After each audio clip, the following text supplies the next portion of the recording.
ஒரு புள்ளி, ஒரு வளைகோடு. இதுதான் எழுத்திலக்கணம். ஒரு கோடு, ஒரு புள்ளி, ஒரு வளைகோடு. இதுதான் எழுத்திலக்கணம். இப்பொழுது எழுத்து என்றால் என்ன என்றால், எழுத்துத்தான் மனிதனுக்கே மிக மிக அவசியமானது. மனித இனத்துக்கே எழுத்துத்தான். எழுத்தில்லை என்றால் எதுவுமே இல்லை. சிறிது நேரம் நீங்கள் சிந்தித்து பாருங்கள்.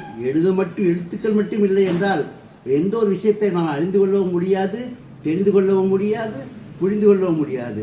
எனவே ஒவ்வொரு மனிதனும் ஒவ்வொரு நிமிடமாவது எழுத்துக்கள் என்றால் என்ன என்பதை பற்றி சிந்திக்க வேண்டும்.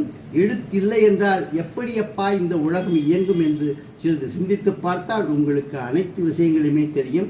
எனவே சிறிது நேரம் சிந்தித்து பாருங்கள். எண்ணும் எழுத்தும் கண்ணென தகும் என்று சொல்லியிருக்கின்றார்கள். எண்ணும்